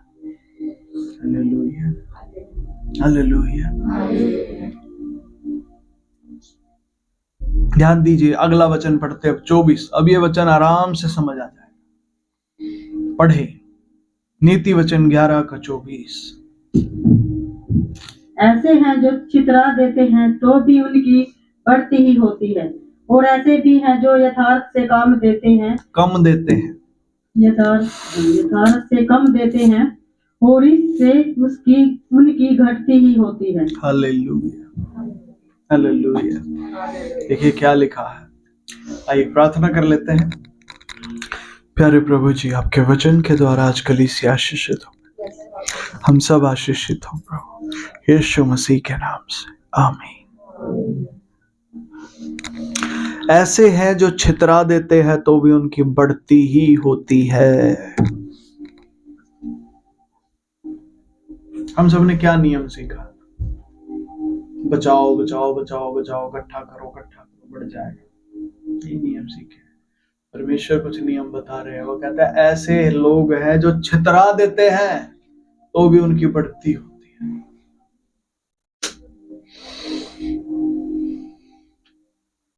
पता है वो लोग कौन है?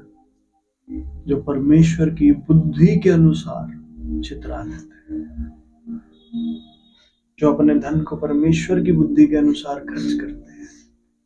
बहुत से ऐसे लोग हैं दुनिया में, पैसे को बचाएंगे बचाएंगे बचाएंगे बचाएंगे, बचाते रहेंगे, पूरी उम्र बचाते बचाते निकल जाती है, और फिर आखिर में वो पैसा उनके हाथ से निकल जाता है।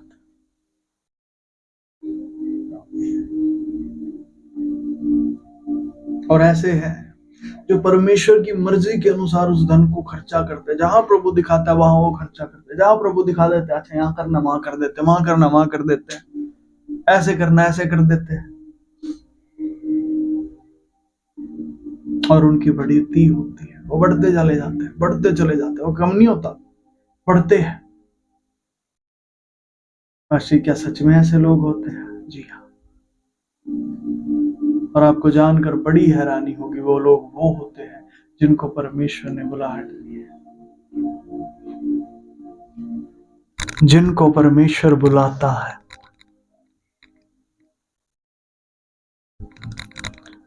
उन्हें वो बुद्धि देता है कि वो अपने धन को, अपने तन को, अपने मन को कहाँ लगाए, अपनी ताकत को कहाँ इस्तेमाल करें। वो करते हैं, वो करते चले जाते हैं, वो और बढ़ते चले जाते हैं। उन्हें लगेगा कि वो खर्च हो गए, खर्च नहीं होंगे। लिखा है जो यहोवा की बाट जोते हैं वे बल पर बल प्राप्त करते जाएंगे। वो उकाब की नाई उड़ेंगे, वो चलेंगे और थकित ना होंगे, वो दौड़ेंगे और श्रमित ना होंगे। वो बल पर बल पाते जाएंगे, बल पर बल। एक बार का खत्म हुआ फिर दोबारा आ जाएगा, फिर खत्म हुआ फिर दोबारा आ जाएगा, फिर खत्म हुआ फिर दोबारा आ जाएगा। Hallelujah, hallelujah. समझ आ रहा है? ऐसे लोग हैं जो छितरा देते हैं, उनकी बढ़ती होती है। और ऐसे भी हैं जो यथार्थ से कम देते हैं, जितनी उनकी सामर्थ्य होती है उससे कम वो लोग देते हैं। फिर भी क्या होता है जानते हैं? इससे उनकी घटती ही होती है। वो छोटे होते चले जाते हैं, घटते चले जाते हैं। कम दे रहे हैं वो, फिर भी घटेंगे। बुलाए हुए लोगों में यह खास बात है। दुनिया में ऐसा नहीं होता, दुनिया में नहीं होता ऐसा। दुनिया में तो जो पैसे उड़ाता है उसको कहते हैं उड़ाऊ पुत्र, बेकार आदमी, बचा के चलाकर समझदार बन थोड़ा। दुनिया के नियम अलग हैं, प्रभु के चुने हुए लोगों के नियम अलग हैं। यूसुफ ने अपने आप को पूरा ही दे दिया, पूरा का पूरा बिका था वो। जब उसको मिस्रियों के हाथ में बेचा था ना उसके भाइयों ने। कितना लोग मेरे साथ है, वचन सुन रहे हैं और समझ भी आ रहा है? जिस समय यूसुफ को बेचा गया वो पूरा का पूरा बिका था। ऐसा नहीं था अरे यूसुफ कहे अरे भाई सुनो, देखो मेरे को खरीद लो, मेरा ये सोने का पर्स है, इसे मत खरीदना। ऐसा नहीं हुआ, पूरा का पूरा बिका था, ऊपर से नीचे तक। जितना जो कुछ तेरा, अब तो तू बिक गया भाई। एक व्यक्ति जो बिक गया वो प्रधानमंत्री बन गया। अरे बिकने के बाद तो इंसान, बिकने के बाद क्या कीमत रहती है उसकी? तो गुलाम है, पूरी उम्र के लिए बिक गया। अब क्या उसकी कीमत? अब वो अपना नहीं रहा, उसके ऊपर अधिकारी कोई और है। तो अगर उसको मान लो गुलाम को प्रधानमंत्री बनाना है किसी ने, तो गुलाम को कोई क्यों प्रधानमंत्री बनने देगा? गुलाम का जो मालिक है वो कहेगा अरे मैं इसका मालिक हूं, तो मेरा नौकर है, मैं बनूंगा प्रधानमंत्री। उसको कोई क्यों बनने देगा?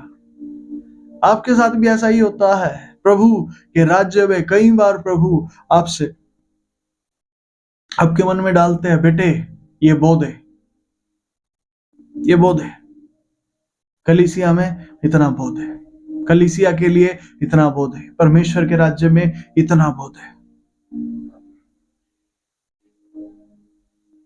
वो आपकी यथार्थ से ज्यादा होता है। जितनी आपकी हैसियत नहीं होती, परमेश्वर आपसे उससे ज्यादा दान डलवाते हैं। इतनी ही बार मैं कहता हूं, जब कभी ऐसा हो तो खुशी मनाना कि परमेश्वर ने हमें एक अवसर दे दिया है, तो हमसे दान ले रहा है, तो हमसे सेवा ले रहा है। जितना हम कर भी नहीं सकते उससे ज्यादा जब हम करते हैं ना, मैं कहता हूं खुशी की बात है, क्योंकि वो बहुत ज्यादा देने जा रहा है। आमीन। पास्टर जी सच में ऐसा होता है? आपके सामने तो लिखा है, देखो, ऐसे है जो छितरा देते तो भी उनकी क्या होती है? बढ़ती। परमेश्वर आपसे करवाएंगे ये काम। अगर ये काम परमेश्वर आपसे करवाते हैं, आपके मन में प्रेरित, आप प्रेरित होते हैं, आपके मन में उबार आता है कि हाँ मुझे प्रभु के राज्य के लिए बोना है, ज्यादा बोना है, कम नहीं, ज्यादा बोना है। कहता हूं समझ लीजिएगा बेटे कि परमेश्वर आपको उभार रहे हैं, क्योंकि वो आपको उठाना चाहते हैं, आपको उठाना चाहते हैं। मैंने गवाहियां देखी हैं, आप सबकी तो गवाही आपने तो कितनी बार दी है। आप में से कईयों ने गवाही दी है, आपके पास थोड़ा पैसा आता था, आपने परमेश्वर के राज्य के लिए बोना शुरू किया, पैसा ज्यादा आने लगा आपके पास। बिल्कुल ऐसा ही होता। परमेश्वर जब किसी को बढ़ाना चाहते हैं तो उससे दान लेने लगते हैं, उससे भेंट लेने लगते हैं।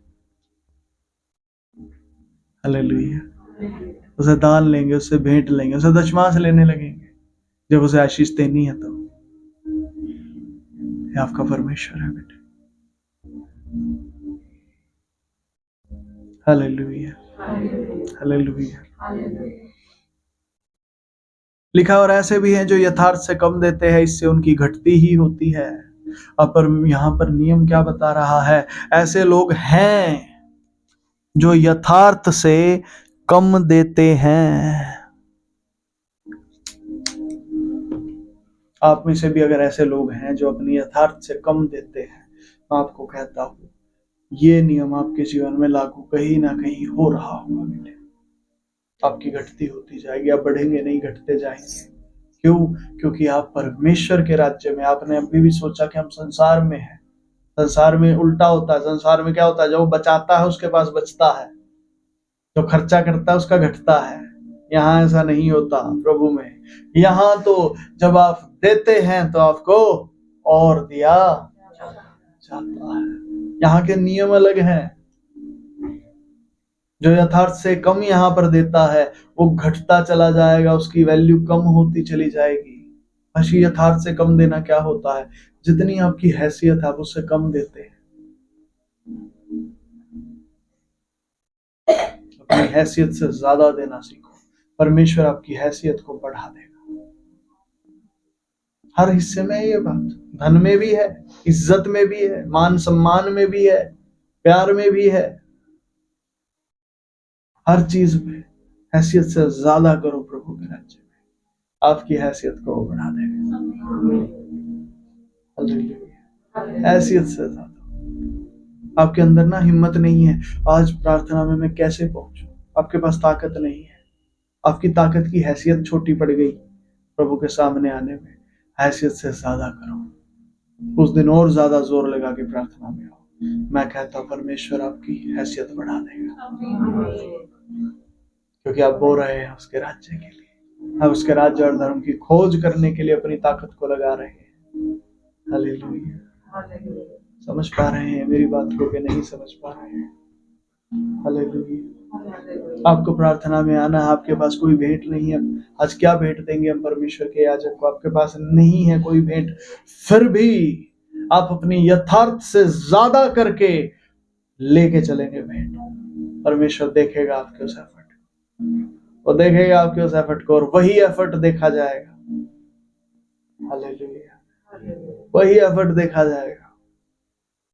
आपके पास यथार्थ है कि मैं 500 रुपए की भेंट आज याजक को दूंगी या दूंगा, आपके पास यथार्थ इतना ही है, पर आप फिर भी क्या करते हैं? नहीं, ये 500 रुपए तो मेरी यथार्थ के अनुसार है, यथार्थ से थोड़ा ज्यादा देना। आपके उस थोड़ा ज्यादा वाले एफर्ट को आपका परमेश्वर देगा, वो आपके यथार्थ को बढ़ा देगा।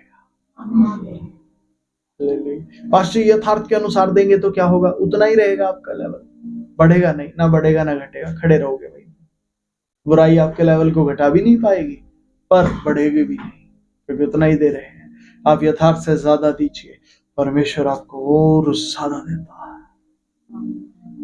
आमीन।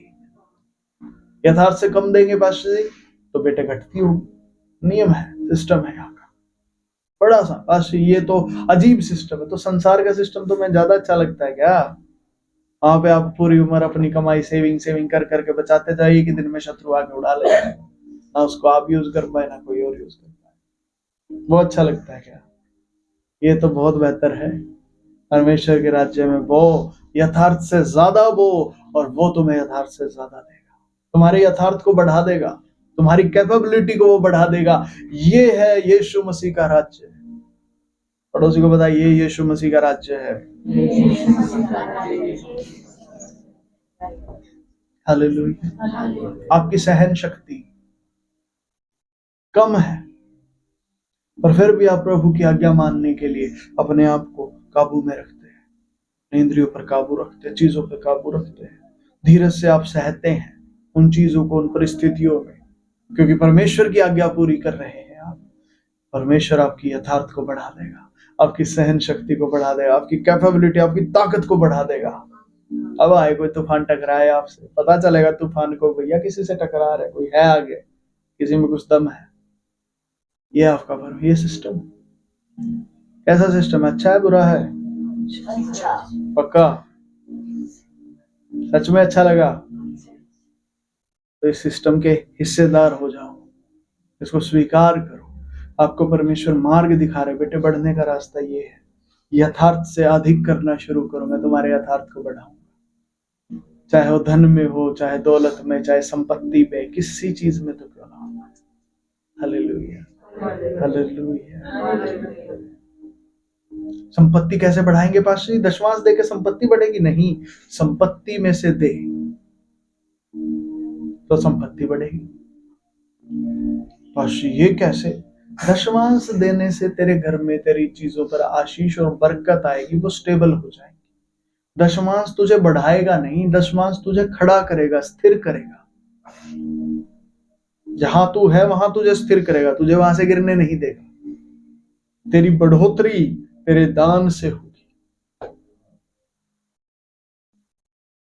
अगर तुझे संपत्ति में बढ़ोतरी चाहिए तो संपत्ति परमेश्वर को देना शुरू कर। और संपत्ति कैसे दे? संपत्ति में से कैसे दे? संपत्ति क्या होती है पहले वो समझिए। संपत्ति है क्या चीज? क्या होती है पाशी संपत्ति? संपत्ति होती है अपनी जगह, आपके पास जो जमीन है, जो घर है, जो दुकानें हैं,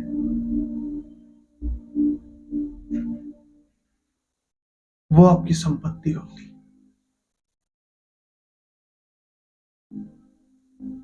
गहने होते हैं हमारे पास, वो गहने हमारी संपत्ति होते हैं। बच्चे होते हैं हमारे घर में, वो बच्चे हमारी संपत्ति होते हैं। समझ रहे हैं? लोग बच्चों को समर्पित करते हैं प्रभु के लिए, प्रभु अपने बच्चों को समर्पित करते हैं। आप अपनी संपत्ति को समर्पित कर रहे हैं। लोग अपनी जमीनें दे देते हैं कि प्रभु हम आपके लिए अपनी जमीन देते हैं। ये हमारी जमीन से हमारी नहीं, ये आपकी है प्रभु। आपका काम यहाँ पर, आपकी महिमा के लिए जगह इस्तेमाल। लोग अपने घर दे देते हैं कि हमारे घर को प्रभु के लिए इस्तेमाल करो। वो प्रभु को अर्पित कर देते हैं। जब वो अपनी संपत्ति परमेश्वर के लिए देते हैं, लोग अपने गहने दे देते हैं, हीरे जवाहरात दे देते हैं, जो उनके पास होती है, वो भी संपत्ति है। अभी दिए हैं, पीछे मैंने उदाहरण भी दिया था, पास्टर अंकुर नरूला जी ने दिए। उन्होंने सारा, तो जितना सोना उनके पास था सब दे दिया प्रभु के राज्य के लिए। जब उन्होंने संपत्ति दी, परमेश्वर ने उनकी संपत्ति को बढ़ा दिया। उन्होंने अपने ज्वेलरी दी थी, उनको तो 10-12 एकड़ या 25-20-25 एकड़ कुछ जमीन ऐसी, आप एग्जैक्ट पता गया, वो दे दी परमेश्वर ने। ऐसा परमेश्वर आपके साथ करता है। आप अपनी संपत्ति दीजिए, परमेश्वर आपको संपत्ति से आशीष देगा। हालेलुया। हृदय से देना, हृदय से, ऊपर ऊपर से नहीं, दिखावेबाजी में कुछ नहीं फायदा। हृदय से देना चाहिए। हालेलुया। हृदय से दे दिया क्या होता है जी? हृदय से दे दिया का मतलब दे दिया, अब हमारा नहीं। इस चीज को आप दे चुके हैं, अब उस पे आपका कोई लेना देना नहीं। अब दूसरे को ये भी नहीं कह सकते अरे देखिए हमारी थी, ये तो प्रभु की ही थी, प्रभु को दे दी हमने, हमारी नहीं है, हमारा कोई लेना देना नहीं। हालेलुया। आप समझ पा रहे हैं मेरी बात में क्या कहना चाह रहा हूं? अपनी संपत्ति से, खुद से, आप जब खुद को प्रभु को कई बार समर्पित है, प्रभु हम अपने आप को आपको देते हैं, ठीक है, आप भी अपनी संपत्ति है। जब आप अपने आप को देते हैं, फिर उसके बाद अपने ऊपर अपना कब्जा नहीं रखना होता। मुझे तो ये करना है इसलिए आज मैं प्रार्थना में नहीं आऊंगा, पास्टर जी आज ना मैं इसलिए सेवा में नहीं आऊंगा, आज तो ये काम करना है मुझे। जब तू खुद को दे चुका है तो फिर तुझे कोई और काम क्यों करना है? तुझे तो वो काम करना है जो तेरा परमेश्वर ने तेरे लिए रखा। यहाँ तो आज कोई काम नहीं है जी, काम नहीं है तो खाली बैठ। जब तू दे चुका है खुद को, अब तो तू परमेश्वर का हुआ ना। अब तू खुद का कैसे हुआ कि चलो जी आज यहाँ कोई काम नहीं तो वहां कर लो? क्यों? तू नौकर लगा हुआ, दिहाड़ी पे तूने ठेके कॉन्ट्रैक्ट ले रखे हैं। हाँ जी यहाँ कर लिया, आज वहां कर लिया, आज पर फलाना कर लिया, आज यहाँ कर लिया। अरे तू दे चुका परमेश्वर को, अब लेट गॉड यूज यू। परमेश्वर को इस्तेमाल करने दे। कुछ काम नहीं है तो खाली बैठ बेटे। जब तू बिक चुका है तो बिक चुका है। जब तूने अपने आप को दान कर दिया, समर्पित कर दिया, खुद को, खुद की संपत्ति को समर्पित कर दिया, परमेश्वर देखे ना तेरी संपत्ति का क्या करना है, कैसे करना है। तुझे क्या लेना देना उससे? तू क्यों परमेश्वर को डिस्टर्ब कर रहा? हालेलुया। जब देना तो दिल से देना, अकड़ घमंड से नहीं, आनंद के साथ, हर्ष के साथ। मैंने दिया है ना, मैंने प्रभु के राज्य के लिए बोया है ना, मैं पाऊंगा, मैं बड़ा पाऊंगा। और श्री बड़ा पाना कोई लालच करना नहीं है, नहीं, ये लालच क्या करना? ऐसा तो किसान खेत में जो बीज बोता, आप क्या दो लालची है? वो तो बोता तो वो एक एक बीज है, काटता तो बहुत सारे, लालची थोड़े ही है वो। ये तो तरीका है, ये सिस्टम है। आप परमेश्वर के राज्य में बो रहे हैं, जब बोएंगे तो बेटे काटेंगे। आमीन। हर्ष के साथ बोइए। आमीन। आपके जीवन में परमेश्वर अवश्य कार्य करेंगे। हालेलुया। और ये नियम आज समझ लीजिए, ऐसे हैं जो छितरा देते हैं तो भी उनकी बढ़ती होती है, और ऐसे भी हैं जो यथार्थ से कम देते हैं और इससे उनकी घटती होती है। आप कौन से वाले होना चाहते हैं, घटती वाले या बढ़ती वाले? नहीं, अच्छे से बताइए सोच के। बढ़ती वाले होना है, घटती वाले होना है? तो वो यथार्थ से कम देने वाले होना है या छितरा देने वाले होना है? पक्का नहीं, कुछ लोगों से हो नहीं रहा। नहीं, पैसे छितरा देना नहीं हो पाएगा। पैसे से प्यार ज्यादा है हमारा थोड़ा, ऐसे नहीं हम कर सकते। पड़ोसी को बोलो पैसे से प्यार नहीं करो। पैसे से प्यार नहीं करो।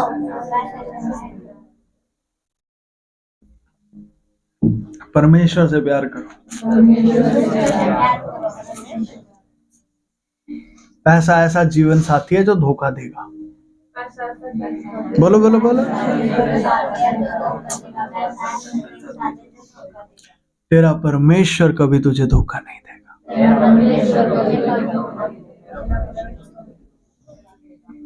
आमीन।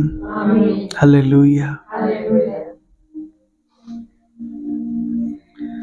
तो जब परमेश्वर के लिए आप कुछ करें तो इसी आनंद से करें, चिंतित ना हो, अपनी आशा के घमंड को थामे रहे। शत्रु आपसे बार बार आगे, देख तूने तो प्रभु के राज्य में बोया, तुझे तो अभी तक कुछ नहीं मिला। मिलेगा, बड़ा मिलेगा, तैयार हो रहा है। आमीन, हालेलुया। जितनी मिलने में देर लगे समझना बड़ा आएगा। बस ये ऐसी खाम खा समझ रहे, खाम खा नहीं, सच में बड़ा है। हालेलुया। परमेश्वर आपको उतना ही थोड़ी देगा जितना आपने छोड़ा है। अगर उतना ही देना होता तो फिर छुड़वाता ही क्यों आपसे। तो बड़ा देना, तो बड़ा तैयार होगा। बड़े को लेने के लिए आपको भी तैयार कर रहा है आपका परमेश्वर। ऐसा नहीं है बड़ा दे रहा आप उसके बोझ में दब जाए। आपको भी तो ताकतवर होना पड़ेगा बड़े को संभालने के लिए। आमीन। तो वो आपको भी ताकतवर कर रहा है। हालेलुया। तो इसलिए अपने यथार्थ से ज्यादा ही हमेशा प्रभु के लिए करना बेटे, कभी कम नहीं। हमेशा याद रखें, अगर अभी यथार्थ से कम कर रहे हैं तो खुद को जांचिए और यथार्थ से ज्यादा करना शुरू कीजिए। आमीन, हालेलुया। कुछ लोग तो दशमांश में से भी खा जाते हैं पैसे। दशमांश बनेगा उनका 4,000 रुपए, देंगे 2,000 रुपए, देंगे 2,500। अब बहुत हो गया, बहुत हो गया दशमांश, इससे ज्यादा क्या दशमांश देंगे। अरे जितना तेरा बनता है उतना दे। दशमांश वो तेरा है ही नहीं, वो तेरी मर्जी से नहीं होता कि मेरी मर्जी से मैं दे दूं, मेरी मर्जी। एक दिन एक बहन आई कलीसिया में, वो कहती, मैंने कहा मुझे आप 2-3 महीने से दशमांश नहीं दे रहे। कहती मैंने ना अपना दशमांश, कोई बच्चा पैदा हुआ था कलीसिया में, उसके पालन पोषण में लगा दिया। उसके पालन पोषण में आप कैसे लगा सकते हो? कहते हमारा पैसा जैसे मर्जी इस्तेमाल करे। अरे आपको आज तक यही समझ नहीं आया कि दशमांश आपका होता ही नहीं है, वो परमेश्वर का है। उसे आप अपनी मर्जी से नहीं इस्तेमाल कर सकते। वो परमेश्वर का है, आपको उसे ही सौंपना है। दान आपका है, वो आप अपनी मर्जी से दे सकते हैं, ज्यादा दें या कम दें। भेंट आपकी है, वो आप अपनी मर्जी से दे सकते हैं। दशमांश आपका नहीं होता कि आप अपनी मर्जी से देंगे जी, जो ठीक लगेगा वो दे देंगे। ऐसे कैसे दे देंगे? जो तरीका सो तरीका। मैंने उस बहन को बताया ऐसे नहीं होता। वो बहन कलीसिया में आना छोड़ गई। ठीक है, जिसको छोड़ना छोड़ो भाई। परमेश्वर के साथ चलना है तो चलो, नहीं चलना तो ना चलो, वो आपकी अपनी इच्छा है। और मेरा काम आपको सही रास्ता दिखाना। आमीन, हालेलुया। अगर मैं आपको गलत रास्ते में आपका साथ दूंगा तो फिर मेरा यहाँ होने का क्या फायदा? गलत रास्ते पे तो आप पहले भी चल ही रहे थे। हालेलुया। मेरा काम आपको सही रास्ता दिखाना, फिर वो परमेश्वर की मर्जी है और आपकी मर्जी, आप प्रभु के साथ चलना चाहते हैं या नहीं। आमीन, हालेलुया। ठीक है जी, आइए प्रार्थना करेंगे और प्रभु के सामने अपने आप को रखेंगे कि जहां कहीं हम अभी गड़बड़ियां कर रहे हैं, प्रभु का वचन आज हमें धोए और उसको मानेंगे।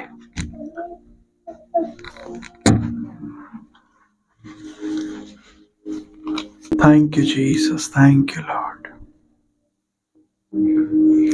प्रभु जी, आज के वचन के लिए आपका धन्यवाद यीशु मसीह। आपने जो बातें समझाई हम उन्हें स्वीकार करते हैं प्रभु। वो हमारे हृदय में बसे और फल लाए, कोई 30 गुना, कोई 60 गुना, कोई 100 गुना। और हमारा ध्यान और हमारा मन भी आपकी बातों को ही अब से थाम लेते हैं प्रभु। हमारी मदद करे कि वही हम में रहे और अन्य सब झूठ शत्रु के वो नाश हो जाए, सारी बातें नाश हो और हम बदल जाएं, हम नए हो जाएं प्रभु। हम क्षमा चाहते हैं जो धन को आपसे प्रिय जाना प्रभु, संपत्ति को आपसे प्रिय जाना प्रभु, हमें क्षमा करें। हम जाने देते इन सब पुरानी बातों को प्रभु, और आपके पवित्र आत्मा के द्वारा आपका राज्य हम में स्थापित हो। आप स्थापित करें प्रभु, आप स्थापित, आपके लहू में धो दीजिए प्रभु। आपकी शांति दे दीजिए, आपका आनंद दे दीजिए। हमारे मन को नया कीजिए प्रभु, ताकि हम यथार्थ से बढ़कर छितराने वाले हो जाए और प्रभु हम बहुत हमारे पास रहे। हम ऐसी आशीष को चाहते हैं, हम इसी बात को चुनते हैं, इसी व्यवस्था में आते हैं। अन्य सब सांसारिक चीजें दूर की जाए, ऐसे लौट हो जाए। धन्यवाद पिता, उसी के अंतर्गत आपकी आशीषें हम पर ठहरे, आपकी महिमा हम देखने पाए और तुरंत देखने पाए। हमारे हृदय को खोलते हैं, आप यहाँ आ जाए, हमें और उदार बनाइए प्रभु, ताकि हम आपके नियमों के अनुसार आपसे प्यार करने वाले हो जाए। यीशु मसीह आपने ऐसा कर दिया है, हम यकीन करते हैं यीशु मसीह के नाम से। आमीन आमीन। Thank you Lord, thank you Jesus. जो कोई आज किसी दिक्कत तकलीफ परेशानी में है, अपनी बातों को ईश्वर के सामने रख सकते हैं। अब यीशु मसीह को कह दीजिए ये समय है प्रभु के सामने अपने हृदय को खोलने का। सवलिही रोष्ठो नमार बंधन बलहा त्रिकाथल क्रूवष्ठनिकलो पारत्रे नमरे टलेको लक्रे स्थिरियंदो न पारास्थाले प्रो फनहा रेत्रे नमरे तलक्रू वष्टिकना रतांदन बल्लो वर्रतिली कोष्टकरबरे तलहिया रहत्रो फरहंथन पौरस्थानम रेत्रे लबरे रुंदन बरे बिरियाष्टकली रोष्टिकना रेतालबरे रतेललेलेले हुयष्टिकना नाना सबलहा रहत्लो वलहा रमंदन बलहोरष्ठान क्रकत्रेल बरे। धन्यवाद प्रभु जी, धन्यवाद प्रभु जी। प्रभु जिस किसी की भी जो इच्छा है, मनोकामनाएं, वो आपके सामने लेकर आया है। आपके वचन में लिखा है आप आशीष देते हुए इससे मिलते हैं। प्रभु जी आपकी आशीष आज यहाँ उंडेली जाए, आपके बच्चों पर उंडेली जाए, भर भर के उंडेली जाए प्रभु, ताकि वो और ज्यादा आशीषित हो, और ज्यादा आशीषित जीवन आप में जिए, अभिषिक्त जीवन आप में जिए प्रभु। आपका अभिषेक उन पर ठहरे ताकि वो आपके राज्य और धर्म की खोज में आगे बढ़ते जाए प्रभु। इस संसार पर जयवंत हो, इसकी लालसाओं पर जयवंत हो पिता, और आपकी महिमा के लिए अपना जीवन बिताने लगे। आपकी बुद्धि और समझ के द्वारा वो समझ पाए पिता, अपनी समझ से चलना छोड़ दे पिता। वो प्रभु धन्यवाद। वो शैतान की बातों में अब से ना आए प्रभु, ना उसमें उलझे, वरन आपके सत्य को खोज कर जयवंत होने पाए और आपके प्रेम के आनंद को लेने पाए प्रभु। उन पर उंडेला जाए प्रभु, आपकी शांति वहां उंडेली जाए, आपकी आजादी वहां दी जाए प्रभु। धन्यवाद, वो धन्यवाद प्रभु, धन्यवाद। आपकी सामर्थ्य को देखे, अब से वो शत्रु की सामर्थ्य को देखकर डरना बंद कर दे। आपकी सामर्थ्य से शत्रु को डराना शुरू करे प्रभु। अब से शत्रु उनसे भयभीत होने लगे और बुराइयां उनसे डरने लगे, कांपने लगे। दुष्ट आत्मा उनके सामने थर थर कांपने लगे जैसे आपके सामने कांपती है। और वो आपका हियाव पाए पिता, वो आपकी सामर्थ्य से भर जाए पिता। आपकी मर्जी उनके जीवन में पूरी हो, आपकी महिमा वहां होने लगे पिता। धन्यवाद प्रभु, thank you Lord, thank you Jesus. धन्यवाद यीशु, यीशु मसीह के नाम से आपने ऐसा किया है प्रभु। मैं यकीन करता हूँ आपकी चंगाई, शांति, आनंद, उत्साह और संपन्नता से भर दें यीशु नाम में। आमीन आमीन, हालेलुया। ये समय है हमारा प्रभु के राज्य में धन्यवाद सहित बोने का। जो दान देना चाहते हो दान दें, बढ़ चढ़ कर ज्यादा से ज्यादा बोए, ताकि प्रभु आपको और ज्यादा से ज्यादा देते जाए। हम आनंद के साथ एक भजन बहन सुरजीत के साथ गाएंगे और उसके साथ साथ हम बोते जाएंगे। उसके बाद जो जो मुझसे मिलना चाहते हैं मिल सकते हैं, जो भेंट देना चाहते हैं, दशमांश देना चाहते हैं वो दे सकते हैं। जय मसीह की।